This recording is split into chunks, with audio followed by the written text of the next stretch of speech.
भगवान वासुदेव श्री कृष्ण की जय। ओम नमो भगवते वासुदेवाय।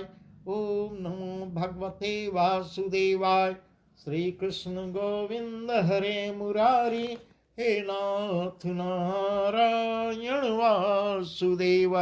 श्री कृष्ण गोविंद हरे मुरारी, हे नाथ नारायण वासुदेव। राधे कृष्ण राधे कृष्ण राधे कृष्ण राधे कृष्ण। द्वारकानाथ की जय। केशव की जय, माधव की जय, राधा रानी की जय। श्री सुखदेव जी राजा परीक्षित को भागवत कथा सुना रहे हैं, वही प्रसंग हम आपको सुना रहे हैं। आज सुखदेव जी कह रहे हैं, हे राजन, मैं आज कृष्ण का नामकरण उनका कैसे होता है वही प्रसंग हम आपको बताता हूँ। इस प्रकार परीक्षित जी को भगवान वासुदेव के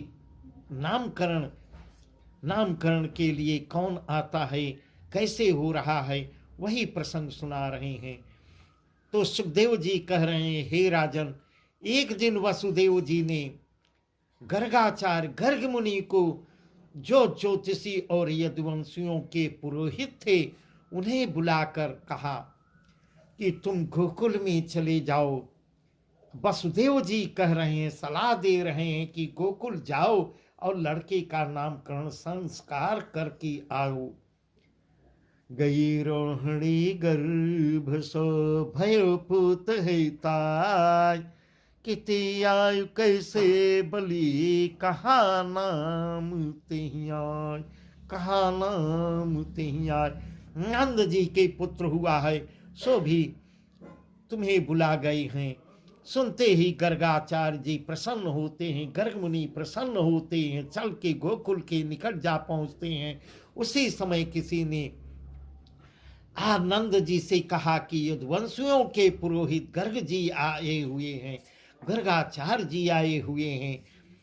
यह सुन नंद जी ने कहा, महाराज, बड़े भाग्य हमारे उदय हुए हैं जो आपके दर्शन हुए। तुम्हारे प्रताप से 2 पुत्र हुए हैं, एक रोहिणी को और एक हमारे। कृपा कर तिनका नामकरण संस्कार नामकरण करिए। गर्ग मुनि बोले, नाम रखना उचित नहीं, क्योंकि यह बात फैलेगी कि गर्ग मुनि गोकुल में लड़कों का नाम धरने आए हैं, और कंस यदि कंस सुनेगा तो वह पापी है, तो वह यही जानेगा कि देवकी के पुत्र को वसुदेव के मित्र के यहाँ कोई पहुंचाया है, इसलिए गर्ग पुरोहित गया है। यह समझ बूझ के मुझको पकड़ मंगवाएगा, और न जानिए तुम पर भी क्या क्या अत्याचार करेगा। इससे तुम फैलाव मत करो, चुपचाप घर में नाम धरवा लो। इस प्रकार सलाह देते हैं।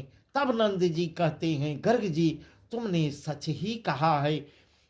इसलिए घर के भीतर ले जाते हैं, बैठाते हैं। तब गर्ग मुनि ने नंद जी से दोनों की जन्मतिथि और समय पूछकर लग्न शोध करते हैं। मास्टर आते हैं, कहा कि सुनो नंद जी, सुनो, वसुदेव की रानी रोहिणी के पुत्र के तो इतने नाम होंगे, संकर्षण, रेवती रमण, बलदेव, बलराम, कालिद्री, भेदन, हलधर और बलबीर, तथा कृष्ण रूप जो तुम्हारा लड़का है। इस प्रकार गर्गाचार्य जी भी तो जान रहे हैं, परंतु उन्हें उनका ही लड़का बता रहे हैं। कृष्ण जो तुम्हारा लड़का है उसके नाम अनगिनत हैं। इस प्रकार बता रहे हैं। सुबह से शाम तक यदि मैं नाम का गिनती करता जाऊंगा तब भी पूरा नहीं हो पाएगा। या किसी समय वसुदेव के यहाँ जन्मा, इससे वसुदेव नाम हुआ। और विचार में आता है कि ये दोनों बालक तुम्हारे 4 युगों में हैं, जब जब जन्मे हैं तब साथ साथ ही जन्मे हैं। इस प्रकार गर्गाचार्य जी कुछ रहस्य खोल देते हैं। कि जब जब पैदा हुए हैं, जब जब जन्म लिए हैं, दोनों लोग साथ ही साथ आए हैं। तब नंद जी बोलते हैं, इनके गुण तो बताओ। गर्ग मुनि ने उत्तर दिया, ये दूसरे विधाता ही हैं, ये स्वयं विधाता नारायण हैं। इनके गुण मैं क्या वर्णन कर सकता हूँ, इनकी कुछ गति जानी नहीं जा सकती, पर मैं केवल इतना जानता हूँ कि ये कंस को मारकर और पृथ्वी का भार उतारेंगे। इससे आगे मैं कुछ वर्णन नहीं कर पाऊंगा। ऐसे कह गर्ग मुनि चुपचाप एकदम शांत रह जाते हैं। और वसुदेव जी जा समाचार कही। आगे दोनों बालक गोकुल में दिन व दिन बढ़ने लगते हैं। नीले पीले झुगले पहने, माथे पर छोटी छोटी लटोरिया बिखरी हुई, खिलौने हाथ में लिए हुए इतना शोभायमान होते हैं। खेलते खेलते आंगन के बीच घुटनों के बल चल चल कर गिर जाते। तोतली बोली करते रोहिणी और यशोदा के पीछे लगी। रोहिणी और यशोदा दोनों पीछे पीछे लगी रहती हैं, इसलिए कि कहीं बालक किसी के डर के ठोकर खा के गिर न जाएं। इस प्रकार माताएं पीछे पीछे लगी रहती थी। जब छोटे छोटे बछड़े और बछियाओं की पूंछ पकड़कर उठ जाते और गिर गिर पड़ते थे, तब यशोदा और रोहिणी अति प्यार से उनको उठा के गोद में ले लेती थी और छाती से लगा दूध पिलाने लगती थी। भांति भांति के लाड प्यार करती थी। जब श्री कृष्ण थोड़ा बड़े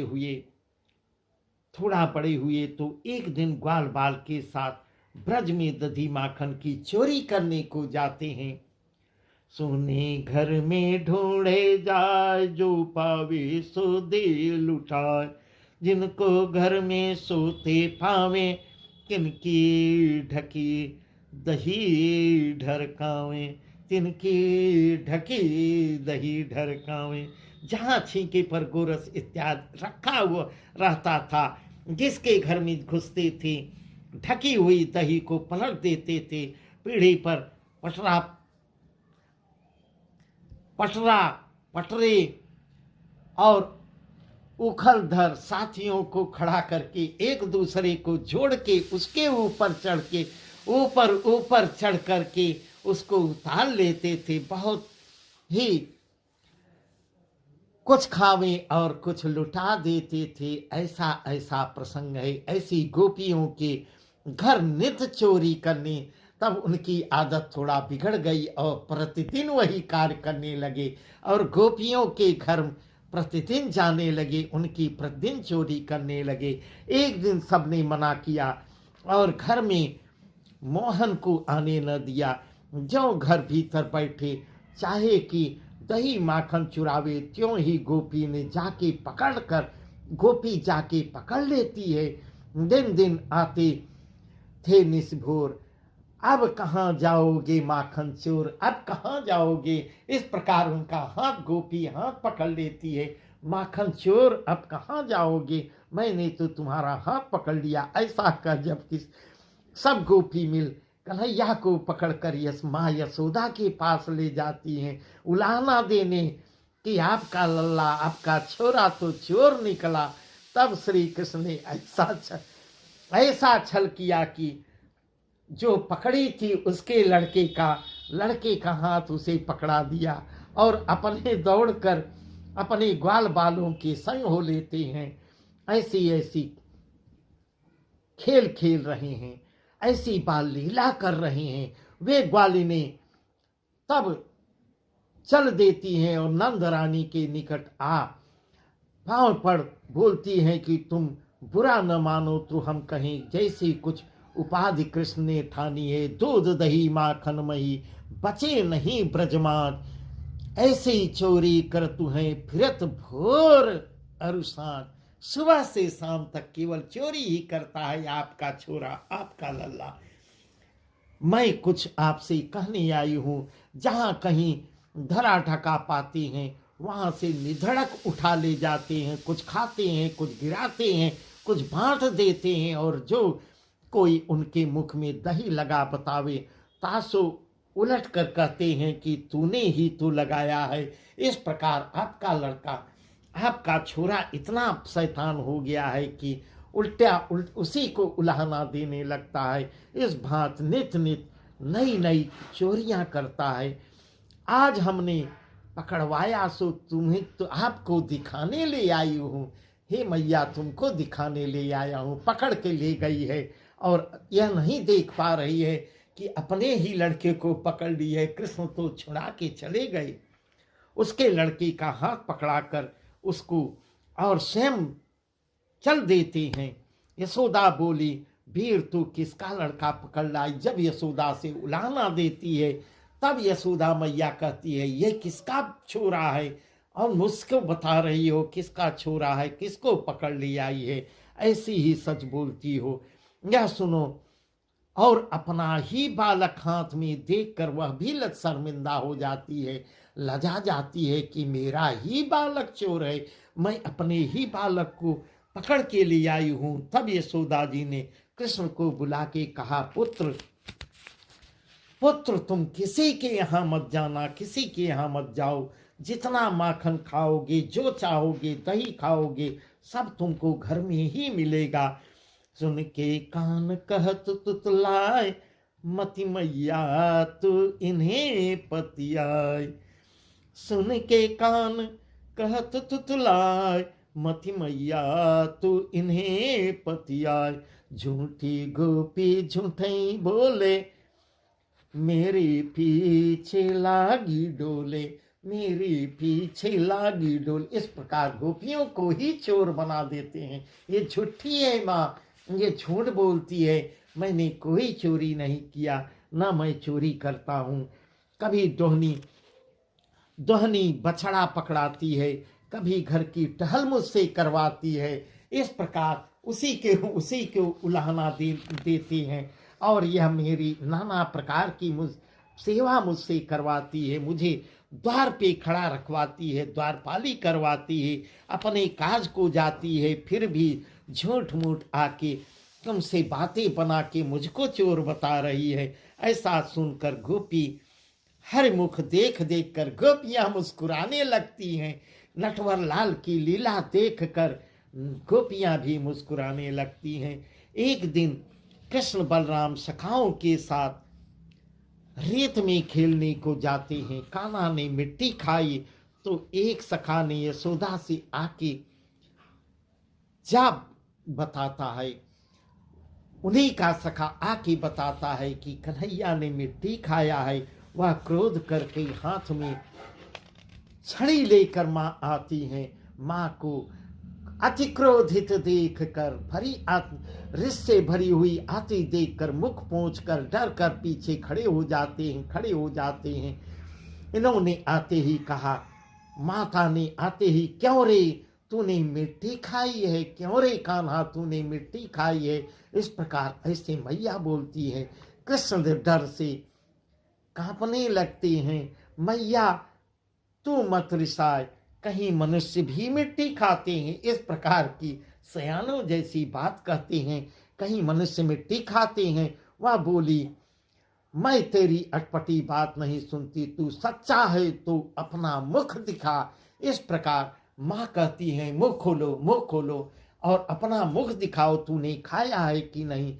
ज्यों ही कृष्ण ने मुख खोला त्यों ही उन्होंने उसमें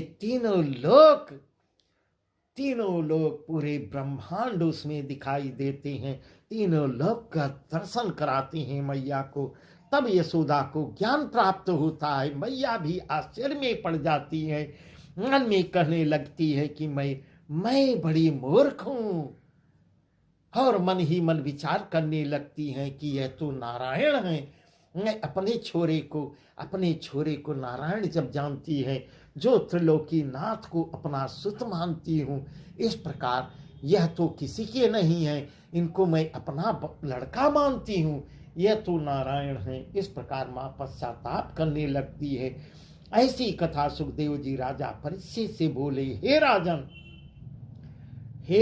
जब नंदरानी ने ऐसा जाना तब हरि ने जगत मोहिनी माया को फैला दिया और फिर भूल जाती हैं, फिर अपना छोरा करके अपनी माया का थोड़ा विस्तार कर देते हैं और फिर वह सब भूल जाती हैं, अपना छोरा करके ही जानने लगती हैं। इतने में मोहन को यशोदा प्यार करके कंठ लगा के घर ले जाती हैं, फिर लल्ला लल्ला छोरा छोरा करके अपने गले से लगा लेती हैं और अपने घर को ले जाती हैं। बस आज का प्रसंग यहीं तक।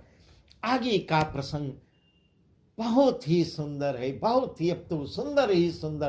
प्रतिदिन एक बार लीला करेंगे और आश्चर्य की घटना करते हैं। भगवान श्री कृष्ण का उखल में बांधा जाना, कल का प्रसंग यही है। उखल में बांधे जाएंगे और क्या करते हैं वह प्रसंग हम आपको कल सुनाएंगे। भगवान वासुदेव श्री कृष्ण की जय।